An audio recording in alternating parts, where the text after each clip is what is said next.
नमस्कार दोस्तों, मैं हूँ श्रीराम कारगांवकर और आज हम यहाँ पे एफआई कंप्यूटर साइंस का स्टैटिस्टिक्स का सेकंड पेपर यहाँ पे हम यूनिवर्सिटी का क्वेश्चन पेपर सॉल्व करने वाले हैं। तो I hope you all of you are able to see the screen. तो इसमें 35 मार्क का पेपर होता है और 2 घंटे यहाँ पे आपको दिए जाते हैं। मैथमेटिकल स्टैटिस्टिक्स ये जो पेपर का नाम है और नॉन प्रोग्रामेबल साइंटिफिक कैलकुलेटर आपको अलाउड होता है। इनकेस आपको स्टैटिस्टिकल टेबल की जरूरत पड़े तो वो आप डिमांड कर सकते हो। तो आइए विदाउट वेस्टिंग टाइम हम क्वेश्चन नंबर 1 को करते हैं। तो क्वेश्चन नंबर 1 जो होता है वो ऑब्जेक्टिव टाइप का होता है, उसमें फिर इन द ब्लैंक्स एमसीक्यूज वगैरह क्वेश्चन पूछे जाते हैं। ये आपको अच्छे से रीड करके आंसर करना चाहिए। तो पहले क्वेश्चन को हम देखते हैं, फिल इन द ब्लैंक्स। तो फर्स्ट क्वेश्चन, इसमें ए एंड बी पार्ट है। Suppose A and B are two independent events defined on sample space, then E of A intersection B. अगर इंडिपेंडेंट इवेंट्स है तो आपको क्या करना चाहिए, क्या कंडीशन सेटिस्फाई होना चाहिए? E of A into P of B. P of A intersection B should be P of A into P of B. So this is the correct answer. एक मार्क के लिए।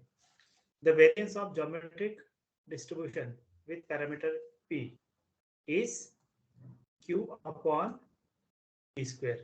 इसका सही आंसर है Q upon P square. इसके बाद choose the most appropriate alternative for the following. तो ये MCQ टाइप क्वेश्चन है, 3 MCQs है, इसमें हर एक को 1 मार्क है। The probability that there are 53 Sundays in a randomly chosen leap year. Okay, तो अगर लीप ईयर है तो इसमें 53 संडेज मिलने के क्या चांसेस है? तो इसका करेक्ट ऑप्शन जो है ये 2/7 है। ये कैसे आया ये हमको देखना पड़ेगा। 50 लीप ईयर के अंदर में 366 डेज होते हैं। तो शॉर्ट में मैं आपको एक्सप्लेनेशन दूंगा, पूरा एक्सप्लेनेशन एक्सपेक्टेड नहीं है। 366 डेज होते हैं, ओके, और 366 डेज यानी कि 52 वीक्स प्लस 2 डेज जो है वो एक्स्ट्रा होते हैं। प्रोबेबिलिटी की क्या डेफिनेशन है? किसी भी इवेंट की प्रोबेबिलिटी हम कैसे डिफाइन करते हैं? m/n से, क्लासिकल डेफिनेशन। ठीक है, तो अब ये 52 वीक्स 52 वीक्स होने की वजह से 52 संडेज तो आपको ऐसे मिल जाएंगे। ठीक है, अब 53 संडेज मिलेंगे कि नहीं ये डिपेंड करता है कि बाकी के जो 2 दिन है वो क्या है ना? तो इसमें इसका कॉम्बिनेशन बनाना है। तो ये मंडे संडे हो सकता है, ये संडे जस्ट मिनट, कुछ गलत नहीं हुआ है, वो हमको पेयरिंग इस तरह से करना है। मंडे ट्यूसडे, फिर ट्यूसडे वेंसडे, वेंसडे थर्सडे हो सकता है, थर्सडे फ्राइडे हो सकता है, और ये फ्राइडे सैटरडे हो सकता है, सैटरडे संडे हो सकता है, और संडे मंडे हो सकता है। तो देखिए यहाँ पे 7 पेयर्स बनेंगे। जो बचे हुए जो 2 दिन है ना उसके ऊपर डिपेंड करेगा कि प्रोबेबिलिटी कितना आएगा। तो इसमें देखो आप क्लोजली कि संडे आपको कितने कहाँ पे मिल रहा है? संडे आपको निकल के आ रहा है, संडे संडे आपको यहाँ पे मिल रहा है, यहाँ पे मिल रहा है, सैटरडे संडे के साथ और संडे मंडे के साथ। तो टोटल केसेस कितने हुए? 7, और फेवरेबल केसेस कितने हुए? 2। तो इसका प्रोबेबिलिटी क्या होगा? 7। तो 2/7 इज द करेक्ट आंसर। इसके बाद हम दूसरे क्वेश्चन की तरफ जाते हैं। If x is a continuous random variable with a distribution function f of x, then which of the following is not true? कौन सा ट्रू नहीं है? और ये क्या है? कंटिन्यूअस रैंडम वेरिएबल का डिस्ट्रीब्यूशन फंक्शन है। तो f of x is non negative function of x, ये भी सही है क्योंकि ये प्रोबेबिलिटी है, ये नेगेटिव नहीं हो सकता। Non decreasing function, non decreasing function of x, ये भी सही है। It is a right continuous. तो जी हाँ, ये यहाँ से ऐसा कंटिन्यूटी यहाँ से ऐसे राइट साइड में जाती है, तो ये भी सही है। तो ये it is not a step function. f of x is not a step function, it's a smooth function, it's a smooth curve। ठीक है, तो ये वाला ऑप्शन जो है वो गलत है। तो इसका सही ऑप्शन जो है, रॉन्ग आंसर ये है स्टेप फंक्शन। स्टेप फंक्शन कहाँ पे होता है? स्टेप फंक्शन डिस्क्रीट के लिए होता है। साइड बाय साइड आप ध्यान रखिए, डिस्क्रीट रैंडम वेरिएबल के लिए जो स्टेप फंक्शन होता है, तो स्टेप फंक्शन कैसे होता है कि जैसे कि ये इस तरह से, तो जो डिस्क्रीट रैंडम वेरिएबल का जो डिस्ट्रीब्यूशन फंक्शन होता है वो स्टेप फंक्शन की तरह होता है। तो ये बात आपको ध्यान में रखना है। ये स्मूथ कर होता है यहाँ पे step function. D1 is not correct. If x is a discrete random variable with e of x is equals to 3 and e of 2x plus 5 तो क्या होगा?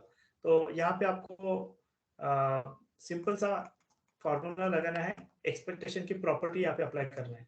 तो e of x is equals to, according to property it is 2 times e of x plus 5। ये property है, constant of expected value of constant is constant itself. तो e of x कितना दिया हुआ है? 3 प्लस 5। तो यहाँ पे 6 प्लस 5 यानी कि 11 हो जाएगा। तो करेक्ट ऑप्शन जो रहेगा आपका ये होगा सी। तो इस तरह से हमने क्वेश्चन 1 को सॉल्व किया हुआ है।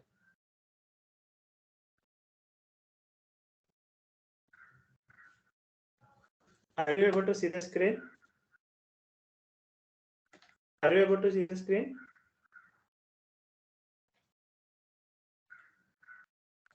ओके, आपको समझ में आ रहा है नहीं आ रहा है, आप कमेंट कर सकते हैं। यूट्यूब पे जब अपलोड होगा तो इस पे कमेंट कीजिए। Attempt second question, attempt any two of the following. देखो 5-5 मार्क के 3 क्वेश्चन है ए बी सी, तो इनमें से कोई भी 2 जो मोस्ट कॉन्फिडेंट है वो आपको अटेम्प्ट करना है। तो अभी इसके बारे में मैं आपको थोड़ा सा एक्सप्लेनेशन दूंगा, तो आप ये खुद ही नोटबुक से या फिर आपके बुक से आप पढ़ सकते हो नोट्स। तो explain the term non deterministic experiment. तो नॉन डिटरमिनिस्टिक एक्सपेरिमेंट क्या होता है? इसे हम क्या कहते हैं? रैंडम एक्सपेरिमेंट भी कहते हैं। क्या कहते हैं? Random experiment. इसकी क्या खासियत है? प्रोबेबिलिटी के अंदर में हम प्रोबेबिलिटी में हम रैंडम एक्सपेरिमेंट ही देखते हैं, डिटरमिनिस्टिक या फिर नॉन डिटरमिनिस्टिक एक्सपेरिमेंट ही डील करते हैं। तो इसकी खासियत क्या होता है? It is neither predictable nor it is nor unique nor predictable. It is neither the outcomes are not the outcomes are neither unique nor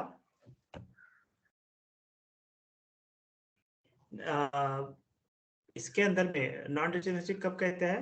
इसके आउटकम जो है वो ना तो सिमिलर रहते हैं, ना ही वो चेंज होते रहते हैं। ओके, तो बट एक चीज यहाँ पे होती है कि यहाँ पे सैंपल स्पेस आपको पता होता है कि सेट ऑफ पॉसिबल आउटकम्स पता होता है। ठीक है, तो आप एक्सपेरिमेंट के कुछ एग्जांपल दे सकते हो। फॉर एग्जांपल आप टॉसिंग अ कॉइन, तो head and tail can appear. Okay, the experiment in which the outcomes is neither unique nor certain, या फिर प्रेडिक्शन नहीं हो सकता है कि क्या आउटकम आएगा। जैसे कि आप कॉइन टॉस करते हो तो हेड आएगा टेल नहीं बता सकते हो। Say throwing a die which number will be uppermost ये नहीं बता सकते हो। Okay, then student appearing for a competitive examination, तो पास हो गया फेल ये नहीं बता सकते।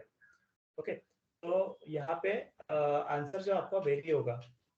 Okay, before the birth of the baby either it is a boy और गर्ल ये भी नहीं बता सकते। तो ये सब चीजें जो है अपने इंडिया में तो नहीं बता सकते। तो ये सब नॉन डिटरमिनिस्टिक एक्सपेरिमेंट है। तो इसके 2-3 एग्जांपल आपको लिखना है। डिवीजन ऑफ मार्क्स कैसा होगा आपको, क्योंकि ये 2.5 मार्क का एक क्वेश्चन है तो आपको 2.5 डिस्ट्रीब्यूट हो जाएंगे, तो आपको इलेबोरेट करके लिखना पड़ेगा। एग्जांपल्स आपको इसमें देने पड़ेंगे। Addition principle of counting. तो एडिशन प्रिंसिपल ऑफ काउंटिंग क्या होता है? Suppose you have to perform 2 tasks A and B, okay, and A can be performed in n ways and B can be performed in n ways. तो addition principle of counting क्या रहता है? अगर आपको दो में से एक कोई भी परफॉर्म करना है तो आप m प्लस n वेज से कर सकते हो। जैसे कि आपके पास 10 ब्लू पेन है और आपके पास 8 जो है रेड पेन है, तो आपको कोई भी एक पेन अगर सिलेक्ट करना है एनी वन, तो ये आप कितने वे से कर सकते हो? 10 प्लस 8 वे से आप कर सकते हो, यानी कि 18 वे से आप एक पेन सिलेक्ट कर सकते हो। This is simple. एडिशन। तो इसी को आपको एग्जांपल में इलैबोरेट करना है। आप अदर एग्जांपल भी ले सकते हैं। अब क्वेश्चन 2 के बी पार्ट में आते हैं। मैं सारे के सारे क्वेश्चंस के ट्राई करूंगा आपको जवाब देने के लिए। तो श्योर ऑफ सर्टेन इवेंट्स, तो श्योर ऑफ सर्टेन इवेंट्स, तो ये डेफिनेशन हमेशा पूछे जाते हैं। तो आपको बेसिक जो डेफिनेशन है प्रोबेबिलिटी के अंदर में वो आपको करना ही है। ओके, तो श्योर इवेंट, तो श्योर इवेंट को कैसे डिफाइन करेंगे? The event which contains all elements of sample space. Okay, event which contains all elements of sample space और आउटकम। तो सैंपल स्पेस के सारे एलिमेंट्स अगर प्रेजेंट होते हैं तो आप उसे श्योर इवेंट कह सकते हो। ठीक है, जैसे कि अब हर एक को एक एक एग्जांपल देना पड़ेगा आपको। जैसे कि इवन नंबर है, थ्रोइंग अ डार्ट, थ्रोइंग अ डार्ट नंबर्स क्या होंगे 1 to 6। तो अगर आप ये इवेंट डिफाइन करते हो गेटिंग अ नंबर इवन और ऑड, तो इसके अंदर में सारा का सारा सैंपल स्पेस आ जाएगा। तो ये श्योर इवेंट कहलाएगा। म्यूचुअली एक्सक्लूसिव इवेंट्स, तो म्यूचुअली एक्सक्लूसिव इवेंट्स, इसमें आपको दो इवेंट डिफाइन करने पड़ेंगे ए एंड बी, और इनको म्यूचुअली एक्सक्लूसिव कब करेंगे? जब इनके बीच में कुछ भी कॉमन नहीं होगा, यानी कि ये A intersection B is equals to A intersection B is equals to 5। 5 का मतलब होता है एम्प्टी सेट, यानी कि कुछ भी नहीं है इसमें, जीरो भी नहीं है। ओके, तो two events A and B are said to be mutually exclusive events if A intersection B is equals to 5। तो ये आपको कंडीशन भूलना नहीं है, ये आपको ध्यान में रखना है। कंडीशनल प्रोपर्टी, कंडीशनल प्रोपर्टी को कैसे डिफाइन करते हैं? Conditional property of A given B is defined as like this: P of A intersection B upon P of B। और इसमें एक कंडीशन है जो आपको भूलना नहीं है, P of B must not be 0। ठीक है, और इसको आप पैरेलल ऐसे भी डिफाइन कर सकते हो, पैरेलल आप इसको ऐसे भी डिफाइन कर सकते हो, P of B given A, conditional property of B given A। तो इसमें न्यूमरेटर वही रहेगा और अपॉन P of A, पर इसमें कंडीशन क्या रहेगा? P of A should not be 0। अगर 0 हो तो क्या होगा? ये डिफाइन नहीं किया जा सकता। ठीक है, तो आपने इसको देखा। अभी चौथा जो क्वेश्चन है बी पार्ट का, वो हम आंसर करेंगे। सैंपल स्पेस, सैंपल स्पेस क्या होता है? हमेशा पूछा जाता है set of all possible outcomes, set of all possible outcomes in a random experiment. ठीक है, तो आपको एक मार्क के लिए सवाल है, तो एक एग्जांपल आपको दे सकते हैं। रैंडम एक्सपेरिमेंट, रैंडम एक्सपेरिमेंट के अंदर में जो भी पॉसिबल आउटकम्स होते हैं तो उसे हम सैंपल स्पेस कहते हैं। जैसे कि आपने अगर डाई थ्रो किया तो 1 to 6 ये सैंपल स्पेस। इसको डिनोट कैसे करते हैं? with these symbols। ओके, किसी किसी बुक्स में कैपिटल एस भी यूज करता है, but this was the standard one. Okay, तो इसके बाद mathematical expectation of discrete random variable, इसे हम arithmetic mean of probability distribution भी कहते हैं। अलग अलग नाम से इसे मेंशन कर सकते हैं, मैथमेटिकल एक्सपेक्टेशन और expected value of discrete random variable. तो ये कैसे डिफाइन करेंगे हम लोग? इसका आंसर यहाँ पे दे देता हूँ। तो मैथमेटिकल एक्सपेक्टेशन को हम ई of x, E capital x capital, तो इसको हम डिफाइन डिस्क्रीट रैंडम वेरिएबल के लिए पूछा है, क्योंकि कंटिन्यूअस और डिस्क्रीट के लिए अलग अलग फॉर्मूला है। ठीक है, बट कंसेप्ट वही है, बट वेरिएबल का फॉर्म अलग है। तो इसको आप डिफाइन कर सकते हैं summation i varying from 1 to n xi pi। तो ये इसका सिंपल फार्मूला है। इसको इलैबोरेट करना है तो आप x1 p1 x2 p2 up to xn pn आप कर सकते हो। ठीक है, तो ये हो गया। अभी हम चलते हैं क्वेश्चन नंबर 3 के तरफ। तो question number 3, again this is for 5 marks. There are 2 question, total question 3, यानी कि इसमें क्वेश्चन 1 को छोड़ के 2 3 4 जो है वो सभी 10 मार्क के लिए, 2 क्वेश्चन आपको अटेम्प्ट करने हैं। फोर्थ क्वेश्चन में आपको एक ही 10 मार्क के लिए अटेम्प्ट करना है, उसमें सब क्वेश्चंस आएंगे। तो attempt any 2 questions of the following. Explain the term independent events. तो देखो फ्रेंड्स, यहाँ पे इंडिपेंडेंट इवेंट्स के कंडीशन आपको पूछा गया था, तो उसको आपको ध्यान में रखना है। Explain the term conditional sorry independent event. तो यहाँ पे देखो स्टार्टिंग में आपको एक क्वेश्चन पूछा गया था इंडिपेंडेंट इवेंट्स, है ना? तो वो आप यहाँ पे अप्लाई कर सकते हो, यूज कर सकते हो।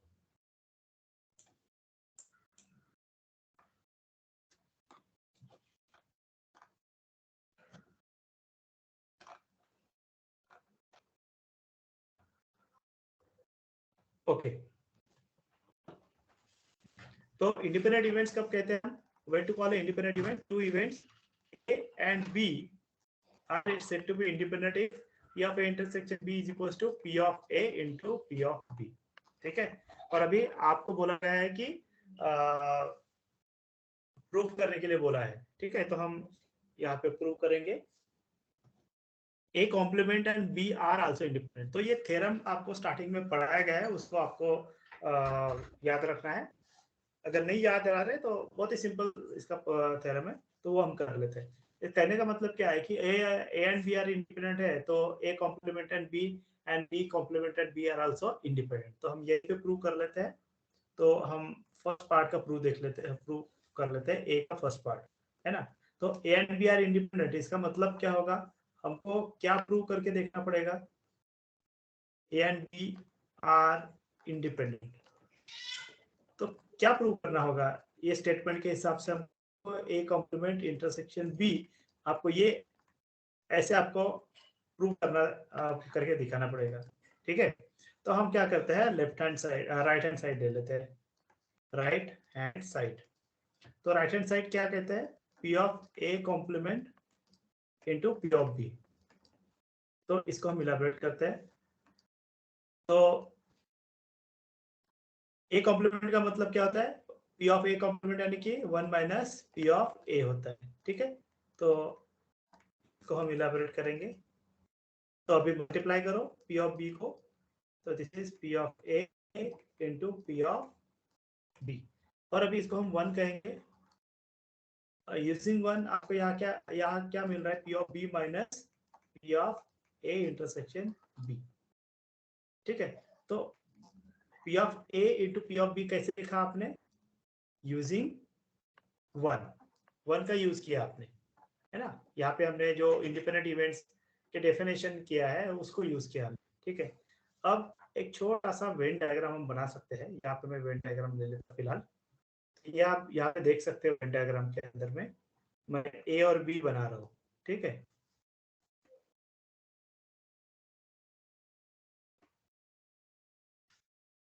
तो यहाँ पे मैं 2 इवेंट बना रहा हूँ।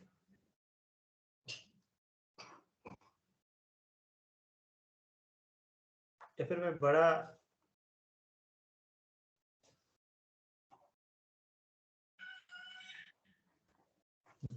डायग्राम बना लेता हूँ मैं, ताकि आप सभी को अच्छे से कंफर्टेबली समझे। यहाँ पे डायरेक्ट स्टेटमेंट आता है, वो मैं लिख सकता हूँ, बट आपको मुझे अच्छे से एक्सप्लेन करना है। जैसे ये इवेंट है, ये बी इवेंट है। ठीक है, तो आपको पता ही है, इसे हम क्या कहेंगे,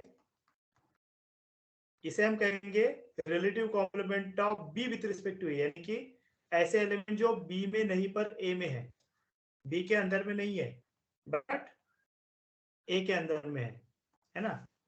तो इसे हम कहते हैं A complement, A intersection B complement, B में नहीं है, सिर्फ ए में है। इसे हम क्या कहेंगे, ये ऐसे एलिमेंट्स है जो ए और बी दोनों में है, तो ए इंटरसेक्शन बी हो गए। और ये क्या हो गया, ये क्या हो गया, ए कॉम्प्लीमेंट इंटरसेक्शन बी, यानी कि सिर्फ बी के अंदर में, ए के अंदर में नहीं है ना। तो अब अगर आप माइन्यूटली देखेंगे, पी ऑफ बी माइनस ए, ये पूरा बी है, उसमें से अगर कॉमन ये करते तो कौन सा एलिमेंट मिलेगा आपको, देखो ये पूरा बी है, ये बी में से, पूरा बी में से अगर इतना पोर्शन अगर आप माइनस करते हो, इतना, मैं अलग शेड ले लेता हूँ, एंटायर बी में से इतना अगर माइनस करते हो तो आपको क्या मिलेगा, ए कॉम्प्लीमेंट इंटरसेक्शन बी, बराबर है। तो यहाँ पे क्या आना चाहिए, इसका मतलब क्या होना चाहिए, it is P of A complement intersection B, और यही आपका लेफ्ट हैंड साइड है। तो इस तरह से आपने प्रूव कर दिया कि ए एंड बी अगर कॉम्प्लीमेंट इंडिपेंडेंट है, तो A complement and B are also independent. ठीक है, तो ये आपको समझ में आ गया अच्छे से। अभी हम दूसरा प्रूव करते हैं, A complement intersection B complement. ठीक है, तो ये वेन डायग्राम है, इसको याद रखना है आपको। विदा स्पेस की कमी है तो मैं यहाँ पे सॉल्व कर लेता हूँ। ठीक है, तो अभी मैं second part of A prove करने वाला हूँ। अभी A and B complement, A complement and B complement are independent. इसका मतलब क्या होता है? इसका मतलब क्या होगा, हमको क्या प्रूव करना पड़ेगा? ए कॉम्प्लीमेंट इंटरसेक्शन, अगर ये इंडिपेंडेंट है तो ये कंडीशन को सेटिस्फाई करेगा, है ना। A complement into B complement, ये प्रूव करना पड़ेगा हमको। ठीक है, तो चलो हम फिर से वही मेथड राइट हैंड साइड को लेते हैं।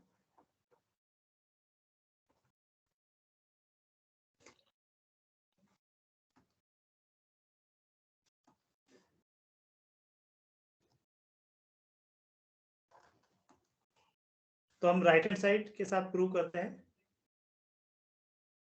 यहाँ पे राइट हैंड साइड क्या है? P of A complement into P of B complement. तो बेसिक प्रॉपर्टी ऑफ प्रोबेबिलिटी क्या है? पी ऑफ ए कॉम्प्लीमेंट यानी कि क्या? पी ऑफ ए, है ना। और यहाँ पे क्या आता है? पी ऑफ बी कॉम्प्लीमेंट यानी कि P of one minus P of B. इसको अगर आप सॉल्व करते हो तो आपको क्या मिलेगा? What you will get? P of one minus B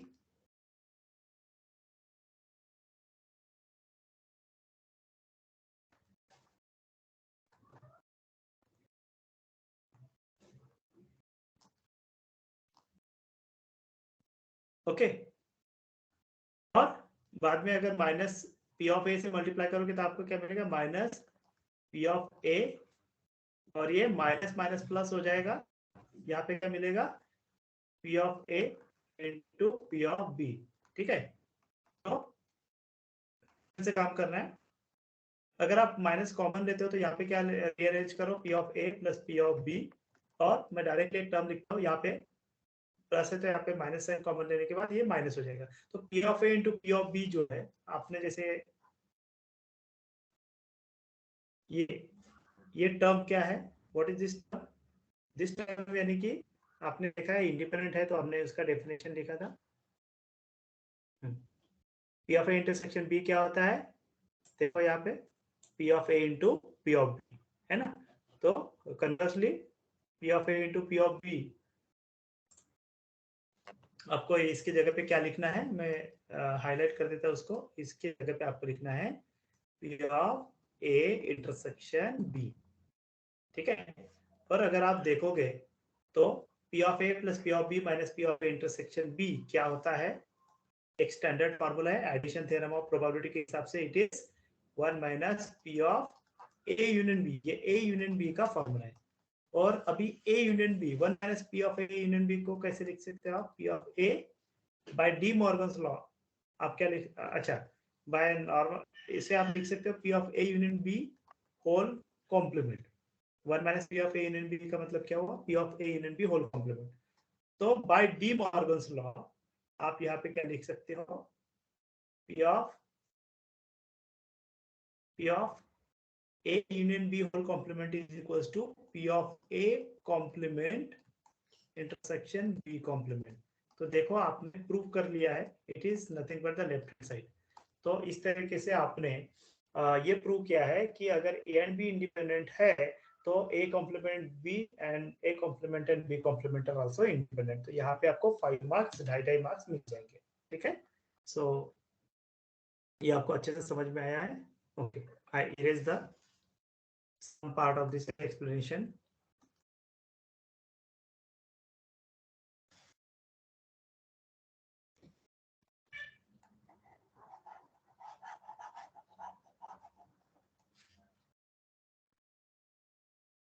तो हम नेक्स्ट क्वेश्चन को कंसिडर करते हैं। ये पार्ट में अभी इरेज कर रहा हूँ।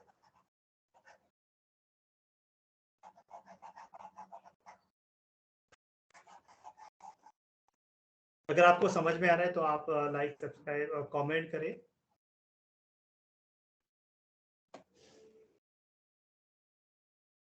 Preparing a video, uploading it requires definitely some extra efforts. So your appreciations in the form of comment, subscription, and sharing with friends is required, right?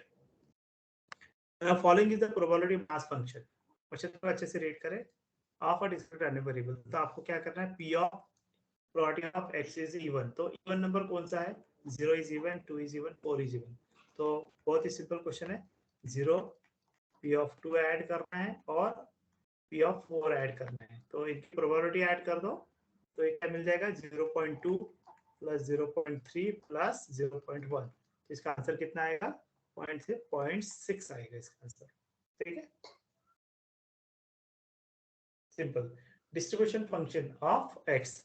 तो डिस्ट्रीब्यूशन फंक्शन आप कैसे फाइंड आउट कर सकते हो, देखो यहाँ पे एक कॉलम आपको क्रिएट करना पड़ेगा एडिशनल, और इसमें आपको पहला distribution function as it is रहेगा. मैं सेकंड का आंसर कर रहा हूँ यहाँ पे. बहुत सिंपल सिंपल क्वेश्चंस आते हैं, आपको थोड़ा सा पढ़ना चाहिए बेसिक्स, और आप जरूर इसमें स्कोर कर सकते हो. स्कोरिंग 0.2 प्लस, अभी इसमें क्या होगा, 0.2 प्लस 0 को नेक्स्ट प्रोबेबिलिटी क्या है, 0.2 को 0.15 से ऐड करो, तो यहाँ पे आ जाएगा 0.2 प्लस 0.15 0.35 आ जाएगा. फिर से फिर 0.35 को 0.3 से ऐड करो, तो यहाँ पे 0.65 हो जाएगा. सिमिलरली 0.65 प्लस 0.25 यहाँ पे क्या हो जाएगा, 0.90, और फाइनली यहाँ पे आपको आ जाएगा 1. तो याद रखना है, डिस्ट्रीब्यूशन फंक्शन के प्रॉपर्टी के हिसाब से डिस्ट्रीब्यूशन फंक्शन सिर्फ जो वैल्यूज है उनके लिए डिफाइनेबल है, जैसे 0 1 2 3 4. ओके, और अंत में आपको मिलना चाहिए टोटल प्रोबेबिलिटी 1. तो मोड ऑफ एक्स, तो मोड ऑफ एक्स, आपको मोड क्या होता है, इट इज द प्रोबेबिलिटी के टर्म्स में वैल्यू हैविंग मैक्सिमम प्रोबेबिलिटी. अगर प्रोबेबिलिटी की बात की जाए,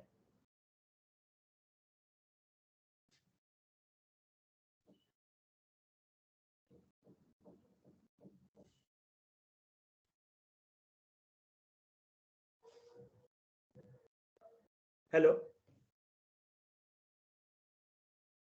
am audible, hello, am audible.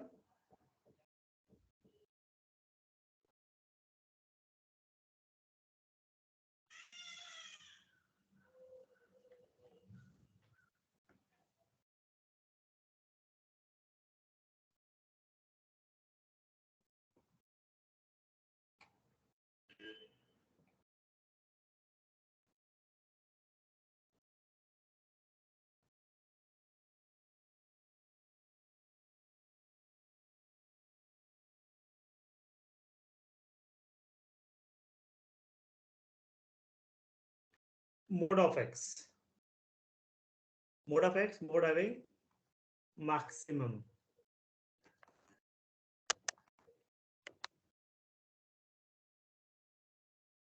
So maximum probability यहाँ पे कहाँ पे है वो देखना है आपको. So the value having maximum probability it is 2. तो mode value क्या हो जाएगा, 2 हो जाएगा.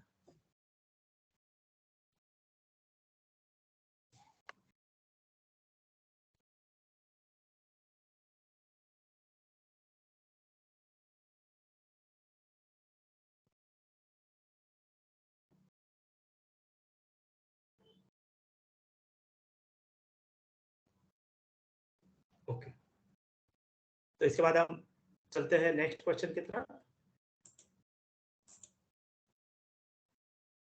नेक्स्ट क्वेश्चन क्या है,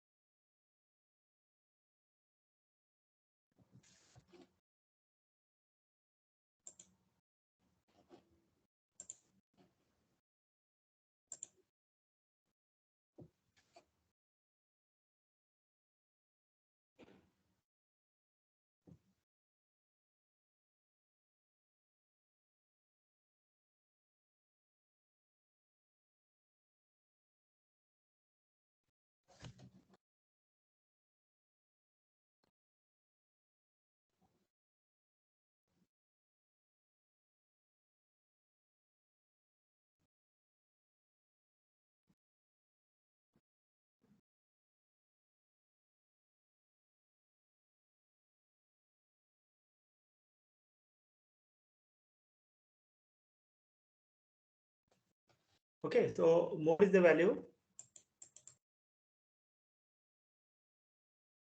having maximum probability. Okay, चलो हम क्वेश्चन 3 का लास्ट क्वेश्चन हम आंसर करते हैं. Define discrete uniform distribution. तो सिंपल सा डेफिनेशन है. डिस्क्रीट यूनिफॉर्म डिस्ट्रीब्यूशन कब कहते हैं?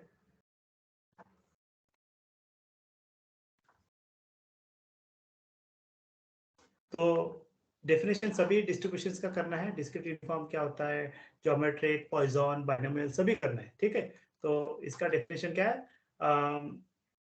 The discrete random variable x taking values 1 to n is said to follow discrete uniform distribution if its PMF is given by.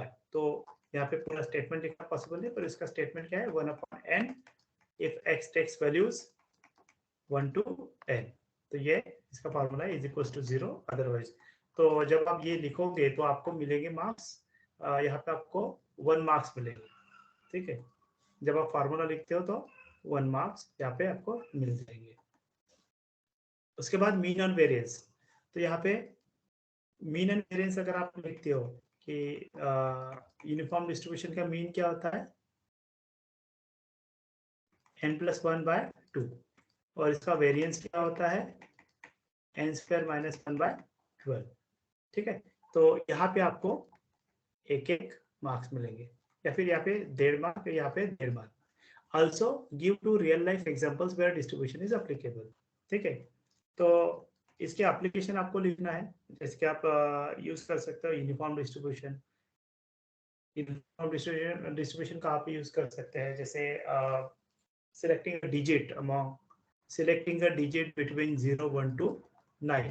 10 digit है, हर एक digit को 1/10 probability हो सकता है. तो ये यूनिफॉर्म डिस्ट्रीब्यूशन का एग्जांपल है. इसके बाद throwing a die and each number 1 to 6 will have equal probability 1/6. तो आप ऐसे एग्जांपल दे सकते हो. ठीक है, और एक एग्जांपल बता देता हूँ. जैसे कि randomly selected person will have birthday on particular day either on from Sunday to Monday. Sunday, Monday, Tuesday, Wednesday, Thursday, Friday. तो 1/7 उसकी प्रोबेबिलिटी हो सकते हैं, क्योंकि आप पहचानते नहीं हो किसी को. तो रैंडमली कोई व्यक्ति का बर्थडे जो है कोई भी डे हो सकता है अमॉन्ग 7 days. 1/7. तो इस तरह से आपको डिपेंड करना है. नेक्स्ट फोर्थ क्वेश्चन की तरफ हम आएंगे. State each of the following. Poisson experiment to binomial state. Poisson approximation to binomial. ये क्या होता है? जब पी की वैल्यू जो है, पी यानी कि पी नहीं, इसमें lambda. Binomial Poisson approximation to binomial distribution.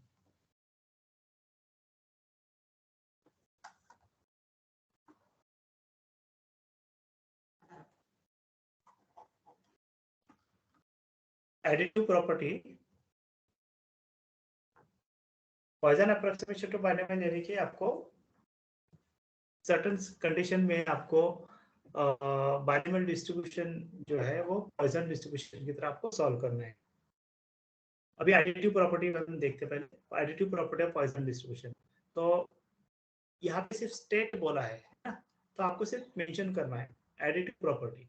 Additive property क्या कहता है कि अगर दो इंडिपेंडेंट पॉइजन वेरिएट्स है, दो इंडिपेंडेंट पॉइजन वेरिएट्स है, जैसे कि x1 follows Poisson distribution with lambda 1 and other variable x2 follows Poisson distribution with lambda 2. तो दोनों इंडिपेंडेंट है ना. x1 एंड x2 कैसे है? Identical and independent distributed.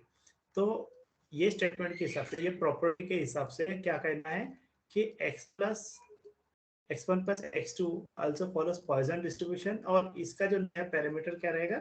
lambda 1 plus lambda 2 रहेगा. ठीक है, इसके बाद बेस थ्योरम. बेस थ्योरम आप कैसे फॉर्म कर सकते हो, कैसे सॉल्व कर सकते हो? बेस थ्योरम क्या कहता है? Probability of AI given B is equals to, कैसे डिफाइन करोगे? It is probability of AI into probability of B given AI upon summation of I varying from 1 to n. It is the application of conditional probability to P of B given AI. तो यहाँ पे I can have partition values है, तो partition values के value है 1 to n, कुछ भी हो सकता है। जनरली A1 A2 ऐसे दो पार्टीशन होता है और B is the another event. तो ये आपको स्टेटमेंट यहाँ पे लिखना है। अभी हम आते हैं क्वेश्चन 4 के ए पार्ट का सेकंड पार्ट में। अब यहाँ पे देखो एनी वन आपको अटेम्प्ट करना है, ठीक है। तो इसमें ए या है तो ये तो आप पूरे तरीके से ए अटेम्प्ट करो या फिर पूरे तरीके से बी अटेम्प्ट करो, ठीक है। मिक्स करोगे तो मैक्सिमम रहेगा वो मिलेगा। तो ये जो क्वेश्चन 1 है ये 6 मार्क्स के, यानी कि सभी स्टेटमेंट 2 मार्क्स के लिए है ना। इसके बाद सेकंड क्वेश्चन 4 मार्क्स के लिए है, जैसे कि probability density function of continuous random variable. तो इसके अंदर में आपको k की वैल्यू फाइंड आउट करना है। ये कंटीन्यूअस रैंडम वेरिएबल है, ये आपको फार्मूला दिया हुआ है, पीडीएफ इसे कहते हैं। तो आपको k की वैल्यू फाइंड आउट करना है और एक्सपेक्टेड वैल्यू भी फाइंड आउट करना है। तो कैसे फाइंड आउट करेंगे आप k की वैल्यू, कैसे फाइंड आउट करेंगे? आपको पता है कि continuous random variable minus infinity to infinity f of x dx क्या होता है, 1 होता है। तो ये प्रॉपर्टी है। पीडीएफ कब कहते हैं? जब एफ ऑफ एक्स पॉजिटिव होता है, ओके, और integration of minus infinity to infinity f of x dx 1 होता है। तो ये कंडीशन है। तो f of x is positive, obviously ये पीडीएफ है तो ये पॉजिटिव। तो अभी इसमें आपको क्या करना है, ये फॉर्मूला रखना है एफ ऑफ एक्स का। So 4x minus 2x square dx is equal to 1। और यहाँ पे रेंज क्या लेना है, देखो यहाँ पे 0 to 2 है, तो यहाँ पे 0 to 2 ले लेना है, क्या आउटसाइड रहेगा। अभी आपको इसे सॉल्व करना है, ठीक है। सो 4 इंटीग्रेशन x और 0 to 2 dx माइनस 2 इंटीग्रेशन और 0 to 2 x स्क्वायर dx, ठीक है, is equal to 1। I hope you are able to see. तो इसके अंदर में आपको k की वैल्यू, अब इसको सॉल्व करना है।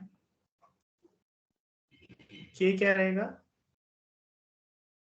4 इंटू, अब ये क्या आएगा, x square by 2, okay, 0 to 2 आ जाएगा, माइनस यहाँ पे 2, यहाँ पे इंटीग्रेशन ऑफ एक्स स्क्वायर क्या आ जाएगा, x cube by 3। Simple integration formula आपको याद रखना है, और ये पूरा bracket complete is equal to 1। इसको सॉल्व करना है। तो यहाँ पे आप देख सकते हो 2 स्क्वायर बाय 2 कितना आएगा यहाँ पे, और यहाँ पे 2, यहाँ पे 2 स्क्वायर यानी कि 4 आ जाएगा, और यहाँ पे क्या आ जाएगा, 2 का क्यूब कितना है, 8 अपॉन 3 आ जाएगा, इक्वल टू 1। इसको सॉल्व करना है आपको।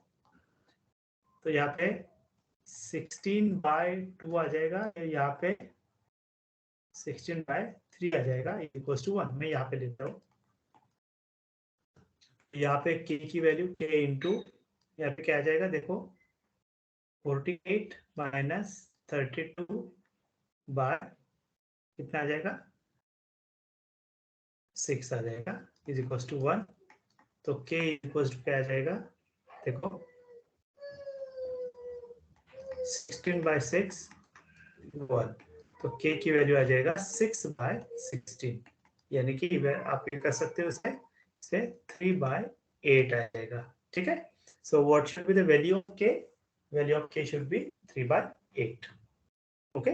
So this will be your answer first. अब आपको e of x find out करना है। तो e ऑफ x कैसे मिलेगा, e ऑफ x यानी कि एक्सपेक्टेड वैल्यू। तो आपको मैं फॉर्मूला बता देता हूँ। e of x second part आप कैसे करोगे, minus infinity to infinity x f of x dx, ये फॉर्मूला है। और इसके हिसाब से माइनस इन्फिनिटी की जगह पे आपको क्या लिखना है,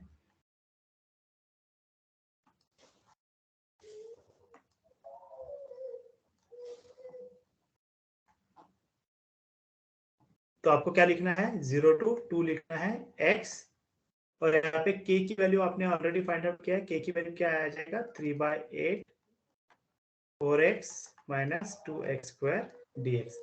आपको इसे सॉल्व करते हुए जाना है, आपको ऑटोमेटिकली आंसर मिल जाएगा। ठीक है, आप कमेंट करके बताइएगा इसका आंसर कितना आता है। This is assignment to you.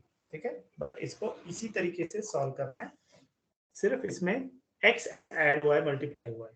ठीक है, तो ये आप मुझे कमेंट करके बताना है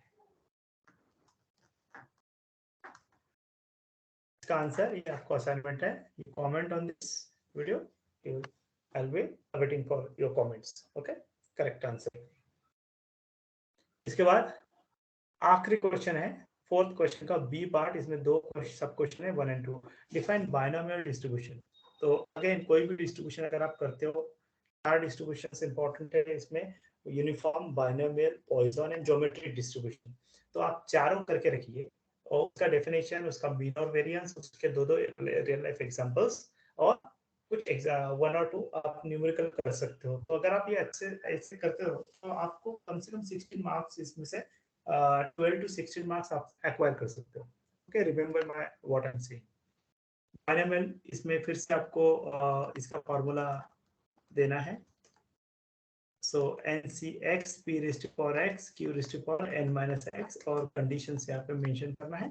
मीन और वेरिएंस क्या हो जाएगा, इसका मीन क्या हो जाएगा बाइनोमियल का, np, और वेरिएंस क्या है, npq है। Also state the Bernoulli distribution as a particular case of binomial. तो बाइनोमियल डिस्ट्रीब्यूशन के अंदर में, ये फार्मूला के अंदर में, अगर आप n की वैल्यू अगर आप 1 रखते हो, बर्नौली ट्रायल क्या होता है, बाइनोमियल डिस्ट्रीब्यूशन का ही एक पर्टिकुलर केस है। इसमें बर्नौली के अंदर में क्या होता है, सिंगल ट्रायल होता है। ओके, इसके अंदर में क्या होता है, सिंगल ट्रायल। अगर आप ये फार्मूला के अंदर में n की वैल्यू 1 रखते हो तो आपको क्या हमें बर्नौली मिलेगा। ठीक है, तो इसका बर्नौली का मीन क्या होगा, what will be the mean, इसका फार्मूला भी क्या हो जाएगा, 1cx, okay, p raise to power x q raise to power 1 minus x, इसका फार्मूला हो जाएगा। ठीक है, और x की वैल्यूज क्या हो जाएगी, 0 और 1, और इसका मीन क्या हो जाएगा, अगर इसका np है तो यहाँ पे सिर्फ p आएगा, और वेरिएंस, वेरिएंस क्या है यहाँ पे, क्या है npq, तो यहाँ पे pq आ जाएगा। Very simple. ठीक है, तो जब आपको Bernoulli distribution as a particular case बोलते हैं तो n की वैल्यू 1 रख के फार्मूला लिखो और इसके मीन और वेरिएंस पुट अप करो। ठीक है, अब हम चलते हैं पेपर के आखिरी क्वेश्चन के ऊपर। तो a shooter is targeted at hitting a target। बहुत ही इंपॉर्टेंट क्वेश्चन, जैसे मैंने कहा कि डिस्ट्रीब्यूशन अगर आप अच्छे से करते हो, चारों distribution uniform, discrete uniform, binomial, Bernoulli उसी में आ जाएगा, पर्टिकुलर केस है, पॉइसन एंड ज्योमेट्रिक। तो अगर चारों डिस्ट्रीब्यूशन का formula, mean, variance, real life example, और दो एग्जांपल से देखिए अगर कर सकते हो तो आपको कम से कम, अभी मैंने 12 से 16 बोला था, पर अभी मुझे लग रहा है कि 16 से 20 मार्क आप इसमें से एक्वायर कर सकते हो। ठीक है, अगर इसी पेपर की बात करेंगे तो आपको देख सकते हैं कि यहाँ पे ये दोनों क्वेश्चन 5-5, 10 मार्क के लिए आ चुके हैं। तो 10 मार्क यही पे आपके बन गए। अगर आपने मेरी सलाह अगर मानी तो यहाँ पे 10 मार्क आपके बन चुके हैं।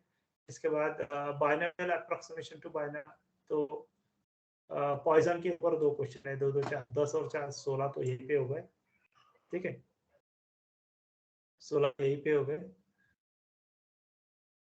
और स्टार्टिंग में कई मैंने एग्जांपल देखा था।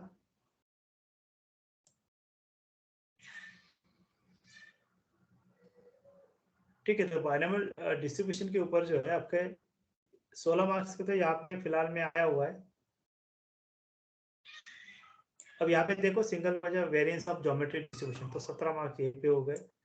तो आप इमेजिन कर सकते हो कि 15, 14 से 15 या फिर 16 मार्क्स, 17 मार्क्स का यहाँ पे पूछा गया है, तो आप उतना एक्वायर कर सकते हो डिस्ट्रीब्यूशन के ऊपर। ठीक है, तो बहुत इंपॉर्टेंट सलाह मैंने दिया है, उसको आपको फॉलो करेंगे तो आपको हमेशा बेनिफिशियरी रहोगे, आपको हमेशा फायदा होगा। ठीक है, तो चलो ये वीडियो काफी लंबा खींच कुछ चुका है, आखिरी वाला सम हम सॉल्व करते हैं।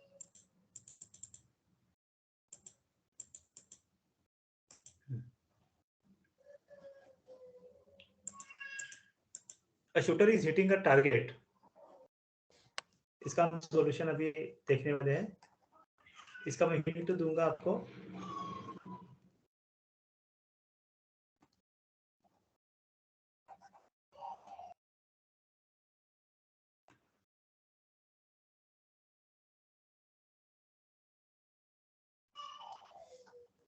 मेरा प्रयास है कि जो भी बच्चे स्टूडेंट हैं उनको एनी मोमेंट में सपोर्ट मिले, ठीक है।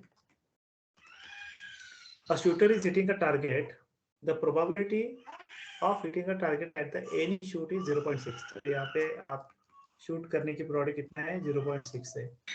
तो यहाँ पे Q की शूट ना होने की प्रोबेबिलिटी कितना है 0.4 है, ये निकाल लेना है। The probability that he will hit the target on 5th attempt for the first time. ये फर्स्ट टाइम वर्ड अगर आपको आता है तो आप हमेशा याद रखिए कि ये फर्स्ट टाइम शब्द जो है बहुत ही ज्यादा इंपॉर्टेंट है। तो आप ये ध्यान रख सकते हो कि इसमें ध्यान रखने वाली बात ये है कि जब भी फर्स्ट टाइम ये वर्ड आता है तो आपको ज्योमेट्रिक डिस्ट्रीब्यूशन का यूज करना है। कौन सा डिस्ट्रीब्यूशन? यहाँ पे एक्स यानी कि क्या है, नंबर ऑफ फेल्यूर्स है, नंबर ऑफ, जहां तक मेरा नॉलेज है this is number of failures. तो आपको फिफ्थ अटेम्प्ट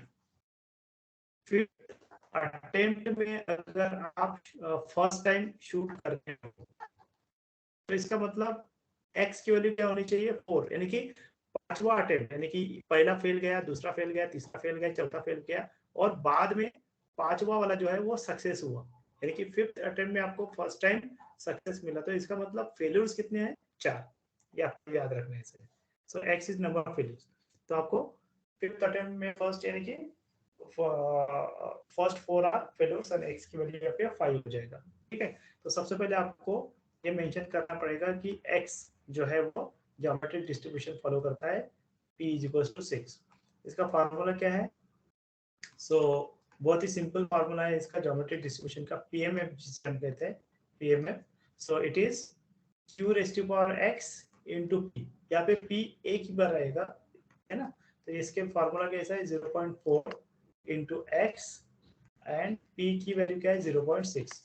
तो अगर आपको फिफ्थ अटेम्प्ट में सक्सेस चाहिए, फिफ्थ अटेम्प्ट फर्स्ट टाइम अगर आप फिफ्थ अटेम्प्ट में ये कर रहे हो, देखो मैं वर्डिंग टू वर्डिंग नहीं जा रहा हूँ, आपको समझना है क्वेश्चन को रीड करके। अगर फिफ्थ अटेम्प्ट में फर्स्ट हिट हो गया तो इसका मतलब x की वैल्यू 4 रहनी चाहिए और ये फार्मूला के अंदर में आपको x की वैल्यू क्या रखना है 1। तो 0.4 रेज़ टू पावर 4 इंटू 0.6, तो इसमें आपको क्या मिलेगा, प्रोबेबिलिटी मिलेगा। Okay, so 0.4 raise to power 4 into 0.6, तो ये आंसर आपको निकल के आएगा 0.01501536, ठीक है। तो ये प्रोबेबिलिटी है कि फिफ्थ अटेम्प्ट में फर्स्ट टाइम हिट होगा, ठीक है। और एक दूसरा पार्ट इसके अंदर में दिया हुआ है, also obtain the expected number of shoots required to hit the target for the first time. पहली बार टारगेट हिट करने के लिए ऑन एन एवरेज कितने अटेम्प्ट लगेंगे। तो यहाँ पे आपको ज्योमेट्रिक डिस्ट्रीब्यूशन का मीन लिखना है कि वो क्या है, इट इज P/Q। तो P की वैल्यू क्या है P की वैल्यू 0.6 है, यहाँ पे Q की वैल्यू क्या है 0.4। तो आपको ये देख सकते हो 6/4 तो ऑन एन एवरेज आपको 1.5 अटेम्प्ट्स की जरूरत पड़ेगी, ठीक है। तो इसी तरीके से MS का यूनिवर्सिटी का क्वेश्चन पेपर मैंने सॉल्व करके दिखाया है। जो भी मैंने बातें ध्यान रखने वाली बातें बताई उसका आपको अच्छे से याद रखना है और अपने एग्जाम में यूज करना है, पढ़ाई के लिए यूज करना है। और आपको कुछ मैंने टास्क दिया है, वो टास्क आपको कमेंट करके आंसर करना है, कुछ एग्जांपल दिए वो कमेंट करना है, ठीक है। तो wish you all the best for your paper and hope this video will help you a lot at least in preparing your how to write the answer, what is expected and overall guidance मैंने इसमें दिया हुआ है आपको, ठीक है। तो इसके साथ ये वीडियो आपको बहुत ही यूजफुल होगा, कमेंट करके बताइए। और इसी रिक्वेस्ट के साथ ये वीडियो को आप शेयर कर सकते हैं अपने फ्रेंड्स के साथ, तो उनको भी बेनिफिट मिल जाएगा। तो इसी के साथ मैं ये वीडियो यहाँ पे स्टॉप करता हूँ। नेक्स्ट टाइम मैं डिस्क्रिप्टिव स्टैटिस्टिक्स का भी वीडियो आपके लिए लाऊंगा। Thank you very much.